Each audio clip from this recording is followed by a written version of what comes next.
जय श्री कृष्ण दोस्तों। आज के वीडियो में हम लोग जानेंगे एक ऐसी एकादशी के बारे में जिसका व्रत करने से आपको 88,000 ऋषियों को भोजन कराने का फल प्राप्त होता है। इस व्रत के प्रभाव से पूर्ण जन्म और पूर्ण मरण से मुक्ति मिल जाती है, यानी कि आपको मोक्ष बैकुंठ धाम की प्राप्ति हो जाती है। यह एक ऐसी एकादशी है जिसका व्रत धारण करने से सुख, सौभाग्य और समृद्धि की प्राप्ति होती है। ऐसी एकादशी जो आपको अनंत जन्मों के पापों से मुक्ति दिलाती है और श्री नारायण के चरणों का सानिध्य प्राप्त करवाती है।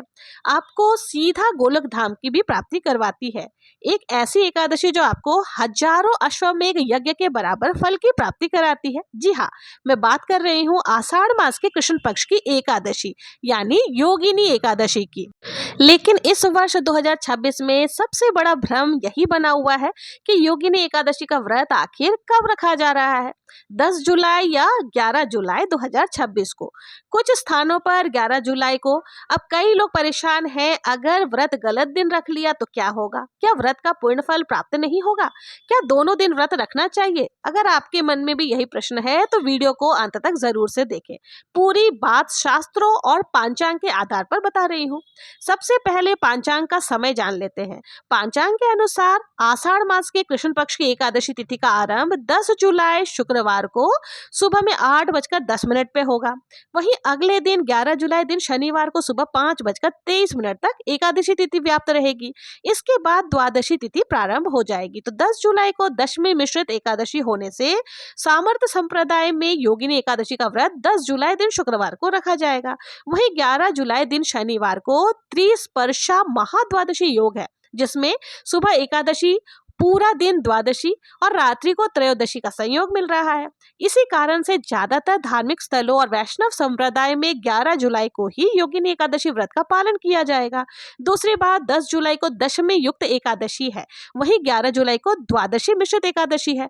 खाटू श्याम जी मंदिर, सीकर और उज्जैन में योगिनी एकादशी का व्रत पालन 10 जुलाई को ही किया जाएगा। श्री बांके बिहारी जी मंदिर वृंदावन आदि में 11 जुलाई को एकादशी का व्रत पालन किया जाएगा। अब यही बातें सुनकर लोगों के मन में भ्रम उत्पन्न हो रहे हैं। लोग सोचते हैं जब 10 जुलाई को पूरा दिन एकादशी है तो फिर 11 जुलाई को व्रत क्यों रखना? तो देखिए, इसका उत्तर पांचांग के एक अत्यंत महत्वपूर्ण नियम में छिपा है। सनातन धर्म में एक केवल तिथि देखना पर्याप्त नहीं है, उस तिथि के साथ कौन से संयोग बन रहे हैं, कौन सा संयोग हमारे लिए शुभ है, किस संप्रदाय की परंपरा क्या है, इन सब बातों का भी विशेष महत्व होता है। आजकल हर एकादशी में लोगों के सामने यही स्थिति उत्पन्न हो रही है, कंफ्यूजन होते ही है। ऐसे में सबसे सरल उपाय है कि जिस मंदिर, जिस गुरु या जिस संप्रदाय से या जिस परंपरा को आप मानते हैं उसी के अनुसार व्रत रख ले। यही सबसे सुरक्षित और सरल उपाय है। भक्ति में सबसे ज्यादा महत्वपूर्ण होता है श्रद्धा। यदि मन में विश्वास है, भगवान के प्रति प्रेम है और नियम पूर्वक व्रत को किया जाता है तो भगवान अवश्य ही प्रसन्न होते हैं। देखिए दोस्तों, हर एकादशी समान नहीं होती। कुछ एकादशियों पर ऐसे दुर्लभ संयोग बनते हैं जो साधना, जप और भगवान की पूजा के फल को कई गुना बढ़ा देते हैं। साल 2026 की योगिनी एकादशी भी ऐसी ही विशेष एकादशी है। अब आइए दोस्तों जान लेते हैं कि पूजा विधि किस प्रकार से रहेगी। तो देखिए, आप ये पूजा घर के मंदिर में भी कर सकते हैं और अगर मंदिर में जगह कम है तो आप अलग से चौकी लगा करके भी पूजन कर सकते हैं। तो आपको क्या करना है, आप अपने घर के मंदिर के बगल में भी चौकी लगा सकते हैं या जहां पर आपको स्थान मिले उस जगह को साफ करके आप चौकी लगा लें। चौकी लगाने के बाद उस पर आप पीले रंग का वस्त्र जरूर से बिछा दें। पीले रंग का वस्त्र बिछ, क्योंकि देखिए पीताम्बर धारी कहते हैं श्री हरि विष्णु को और उन्हें पीला रंग अत्यंत प्रिय होता है। तो यहाँ पर हमने पीले रंग का वस्त्र बिछा दिया। इसके ऊपर थोड़ा सा फूलों का आसन या तिल का आसन देते हुए हमें श्री हरि विष्णु की और माता लक्ष्मी के ऐसे कोई संयुक्त रूप से मूर्ति या प्रतिमा हो तो उनको विराजमान करें, या विष्णु भगवान के जो भी स्वरूप आपके पास हो उनको विराजमान करके पूजन कर सकते हैं। अब थोड़ा सा पुष्प का आसन देते हुए हमें गणेश जी को भी विराजमान कर लेना है। तो यहाँ पर हमने गणेश जी को विराजमान कर लिया। अगर आपके पास गणेश जी की कोई मूर्ति नहीं है और तो फिर आप क्या करेंगे, सुपारी में कलावा लपेट करके भी पूजन कर सकते हैं। अब हमें एक देसी घी का दीपक प्रज्वलित कर लेना है। आप चाहे तो एक अखंड दीपक भी प्रज्वलित कर सकते हैं या फिर इस प्रकार से जैसे मैं यहाँ दीपक प्रज्वलित कर रही हूँ। तो आपको ओम नमो भगवते वासुदेवाय इस मंत्र का जप करते हुए दीपक को प्रज्वलित कर लेना है। और दीपक में इतना घी जरूर से डालें कि आपकी जब तक पूजा पूर्ण हो जाए तब तक ये दीपक प्रज्वलित रहनी चाहिए। तो यहाँ पर हमने दीपक प्रज्वलित कर लिया है। अब हमें सभी को जो है ना भावपूर्ण स्नान कराना है। अगर आपके पास में लड्डू गोपाल जी हैं या फिर धातु की कोई भी मूर्ति है तो उनको आप पंचामृत स्नान जरूर से कराएं। देखिए, ऐसे भले ही आप रोज़ाना पंचामृत स्नान ना कराएँ, लेकिन कोई भी विशेष तिथि जब होती है ना, जैसे पूर्णिमा हो गए, एकादशी हो गई, इन सब के दिन आपको ज़रूर से पंचामृत स्नान कराना चाहिए। तो यहाँ पर हमने सभी को जल के छींटे लगाकर भावपूर्ण स्नान करा दिया है। अब हमें वस्त्र की भावना से सभी को यहाँ पर कलावा समर्पित करना है। अगर आपके पास जनेऊ है, तो आप जनेऊ भी समर्पित कर सकते हैं, चुनरी है, तो माता लक्ष्मी को चुनरी भी समर्पित कर सकते हैं। तो यहाँ पर हमने सभी को वस्त्र स्वरूप कलावा समर्पित कर दिया है। अब इसके साथ ही देखिए, हरी चंदन अगर आपके पास है ना, तो विष्णु भगवान को आप हरी चंदन जरूर से लगाएं, उन्हें अत्यंत प्रिय है। हरी चंदन जो है ना, तुलसी जी की जड़ को घिस करके बनाया जाता है। तो ये चंदन मैंने घर पर खुद बनाया हुआ है। तो ये चंदन आप ज़रूर से बनाकर रख लें। जब ये भी तुलसी जी सूखती है ना, तो देखिए सूखने के बाद भी तुलसी जी का कितना ज़्यादा महत्व है। तो आप उनके जड़ को घिस करके थोड़ा-थोड़ा उसमें आप इत्र मिला करके हरी चंदन रेडी कर सकते हैं। अब यहाँ पर थोड़ा-सा आपको दीपक में भी तिलक लगा देना है। गणेश जी को, लक्ष्मी माता को हमने रौली से तिलक लगा दिया। अब देखिए, तिलक के पश्चात थोड़ा-सा तिल आपको ज़रूर से समर्पित करनी है, और थोड़ा-सा तिल जो है ना, आपको दीपक में भी ज़रूर से डालना है। ऐसी मान्यता है, दीपक में जितने तिल चटकते हैं, उतने ही हमारे जो भी पाप है वो नष्ट हो जाते हैं। तो यहाँ हमने दीपक में भी तिल डाल लिया है। अब यदि आपके पास पुष्प है, तो फूल जरूर से समर्पित करें। अगर नहीं है, तो देखिए बिना फूलों के भी आप पूजन कर सकते हैं। तो पीले रंग का फूल मिल जाए तो बहुत ही उत्तम है। तो यहाँ पर मैंने हजारी का फूल सभी को समर्पित कर दिया है। और लाल पुष्प जो है, लक्ष्मी माता को अत्यंत प्रिय होता है। गणेश जी को और लक्ष्मी माता को हमने लाल पुष्प समर्पित कर दिया है। अब देखिए, भोग प्रसाद में देखिए, दूध से बनी हुई मिठाइयों का भोग आप लगा सकते हैं। आज के दिन एक विशेष भोग लगता है ठाकुर जी को, तो वो है मखाने की खीर। कोशिश करें उसमें थोड़ा सा केसर जरूर से डाल दें, क्योंकि पीले मखाने की खीर उनको अत्यंत प्रिय है। और नहीं अगर है, तो आप हल्दी डाल सकते हैं। फलों का भोग आप लगा सकते हैं, कोई भी ऋतु फल का भोग आप लगा सकते हैं। साथ ही पंचमेवा आदि का भी भोग आप लगा सकते हैं। तो आप जो भी आपके बन पड़े, वो उनका भोग आप लगा सकते हैं। मिले तो आप शाम के समय मखाने की खीर बना करके भोग लगा सकते हैं। तो यहाँ पर हमने सभी को भोग प्रसाद आदि समर्पित कर दिया है। अब विष्णु भगवान से निवेदन करेंगे कि भोग को ग्रहण करें। और देखिए, गणेश जी के भोग में तुलसी पत्र नहीं डालेंगे, और विष्णु भगवान बिना तुलसी पत्र के भोग स्वीकार नहीं करते। तो मंजरी युक्त अगर आपको तुलसी पत्र मिल जाए ना, तो उनको आप जरूर से विष्णु भगवान के समक्ष रखें, तभी विष्णु भगवान अपना भोग स्वीकार करते हैं। तो यहाँ पर हमने तुलसी पत्र भी डाल दिया है। अब एक पात्र में आपको जल भी जरूर से समर्पित करनी है। अगर आप इत्र सेवा देना चाहते हैं, तो इत्र भी जरूर से समर्पित कर सकते हैं। अब यहाँ पर देखिए, यथासंभव दक्षिणा हमें जरूर से समर्पित करनी है। चाहे हम कितनी भी पूजन की तैयारी कर ले, कुछ ना कुछ कमी रही जाती है। दक्षिणा जो है, वो पूजा में रही कमियों को पूर्ण करती है। तो यहाँ पर हमने सभी को चढ़ा दिया है। अब हमें कथा सुनना है। देखिए, एकादशी का व्रत तभी पूर्ण माना जाता है जब आप एकादशी की कथा भी जरूर से सुनते हैं। तो कथा की पुस्तकें यदि आपके पास है, तो आप उनको जरूर से रख ले। एक कलश में जल और हाथ में थोड़े से पुष्प और तिल लेकर के कथा का श्रवण करेंगे। देखिए, कथा कभी भी खाली हाथ नहीं सुनी जाती है, इसलिए कुछ ना कुछ आपको हाथ में जरूर से लेकर के ही कथा का श्रवण करना चाहिए। तो यहाँ पर हम बहुत ही प्रेम पूर्वक योगिनी एकादशी व्रत की कथा सुनेंगे।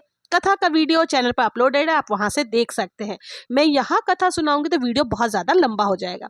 बहुत ही प्रेम पूर्वक कथा सुनने के बाद पुष्प जो है श्री विष्णु के चरणों में डाल देंगे, और जल के कलश में थोड़ा सा तिल जरूर से डाल देंगे। इस तरह से जो है पूजन हो जाएगी। अब हमें आरती करनी है। तो आरती देखिए, आपने जो दीपक प्रज्वलित करके रखा है, उससे भी कर सकते हैं, या अलग से दीपक में थोड़ा सा कपूर डालकर आप आरती कर सकते हैं। लेकिन देखिए, अगर आपने अखंड दीप प्रज्वलित किया, तो उसको हिलाना नहीं है, वो पूरे आपके जलना चाहिए। तो यहाँ पर हमने कपूर ले लिया है। कपूर को प्रज्वलित करके फिर हम लोग बहुत ही प्रेम पूर्वक पहले गणेश जी की आरती करेंगे, फिर श्री हरि विष्णु की आरती करेंगे। आरती करने के बाद हाथ जोड़ करके पूजा में रही कमियों के लिए क्षमा याचना करेंगे कि हे प्रभु, आज मैंने आपकी पूजन किया है, मेरे व्रत को निर्विघ्न पूर्ण करो, और मेरी पूजा में अगर कोई कमी रह गई है, तो अपना बालक समझ करके आप उनको जरूर से क्षमा करो, और हमारी मनोकामनाओं को शीघ्र पूर्ण करो। इस प्रकार से जो है हमें पूजन कर लेनी है। पूजा के बाद देखिए, जो भोग प्रसाद हमने चढ़ाया है, वो आप परिवारजन में बांट सकते हैं। थोड़ा प्रसाद अपने लिए जरूर से रखें। जब आप व्रत का पालन करेंगे, तो प्रसाद जरूर से खाना चाहिए। और साथ ही जो जल का कलश हमने ये लिया था, उसको सूर्य देव को हमें अर्घ्य दे देना है। इसके बाद देखिए, अगर आप मेडिसिन वगैरह खाते हैं, तो आप दवाई ले सकते हैं, जल आदि पी सकते हैं, चाय आदि पी सकते हैं। तो इस तरह से जो है सुबह की पूजा हमारी हो जाएगी। शाम के समय हमें वापस से जो है फलाहार जो भी आप बनाएंगे, वो जरूर से श्री हरि विष्णु को भी समर्पित करनी है। दीपक आपको जरूर से प्रज्वलित करनी है, आरती भी आपको शाम को जरूर से करनी है। देखिए, एकादशी के पूजन में रात्रि जागरण का बहुत ज्यादा महत्व बताया गया है। तो इस दिन आप जितना देर हो सके उतनी देर रात्रि जागरण जरूर से करें, भजन करें, कीर्तन करें, फोन में भजन लगा करके सुन ले। आजकल तो कृष्णा जी के बहुत ही सुंदर सुंदर मधुर मधुर भजन आने लग गए हैं कि आपका मन ही नहीं भरेगा। तो आप भजनों में जरूर से समय व्यतीत करें।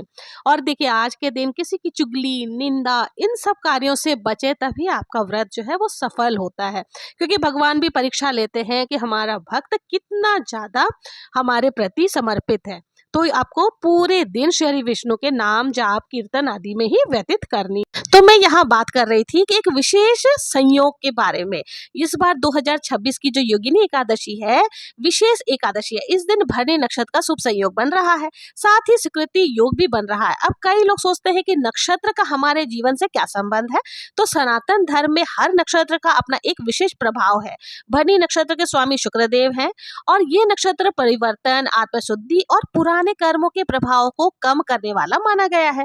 ज्योतिष शास्त्र के अनुसार इस नक्षत्र में भगवान विष्णु की पूजा, दान, जप, व्रत करने से जीवन में आ रही अनेकों बाधाएं धीरे धीरे समाप्त हो जाती है। और कई बार लोग केवल व्रत रख लेते हैं और सोचते हैं भाई हमारा तो काम पूरा हो गया, लेकिन शास्त्र कहते हैं केवल भूखे रहने से एकादशी पूर्ण नहीं होती। एकादशी का वास्तविक उद्देश्य है मन को भगवान में लगाना। इसलिए इस दिन अधिक से अधिक ओम नमो भगवते वासुदेवाय मंत्र का जप करें, विष्णु सहस्त्र नाम का पाठ करें, योगिनी एकादशी की कथा तो जरूर ही सुननी चाहिए। शास्त्रों में भी स्पष्ट कहा गया है कि कथा सुने बिना एकादशी का व्रत पूर्ण नहीं माना जाता। अब देखिए, सबसे महत्वपूर्ण होता है व्रत का पारण कब करना है। बहुत सारे लोग पूर्ण श्रद्धा से व्रत तो कर लेते हैं, लेकिन पारण सही समय पर नहीं कर पाते। जबकि शास्त्र कहते हैं कि जितना महत्व व्रत रखने का है, उतना ही महत्व व्रत के पारण यानी व्रत खोलने का है। देखिए, यदि आप 10 जुलाई को शुक्रवार को व्रत रख रहे हैं तो उसका पारण 11 जुलाई को करें। ध्यान रखिए, 11 जुलाई को सुबह हरिवासर का समय रहेगा। हरिवासर भगवान विष्णु का विशेष समय होता है। इस अवधि में व्रत नहीं खोला जाता। हरिवासर समाप्त होने के बाद जो शुभ समय है उसी में व्रत खोलना चाहिए। तो 11 जुलाई को पारण का शुभ समय है दोपहर में 2:03 PM पे, यानी से लेकर के शाम को 4:42 PM तक। अब जो भक्त 11 जुलाई को व्रत रखेंगे उनका पारण 12 जुलाई को सूर्योदय के बाद 5:32 से 8:18 के बीच में कर लेना है। सबसे शुभ समय है। पारण के दिन द्वादशी सूर्योदय से पहले ही समाप्त हो जाएगी। तो सही समय पर ही व्रत का पारण करें, जिससे आपको एकादशी की पूर्ण फल की प्राप्ति हो सके। तो आशा है आप लोगों को समझ में आ गई होगी कि एकादशी का जो इस बार योगिनी एकादशी का व्रत है कितना ज्यादा महत्वपूर्ण है। अगर वीडियो अच्छी लगी तो कमेंट में जय श्री हरि विष्णु लिखना ना भूलें, और अगर चैनल पर पहली बार आए हैं तो चैनल को सब्सक्राइब जरूर से कर लें। मिलते हैं नेक्स्ट वीडियो में किसी और पूजा विधि के साथ। तब तक के लिए जय श्री कृष्णा, जय श्री हरि विष्णु।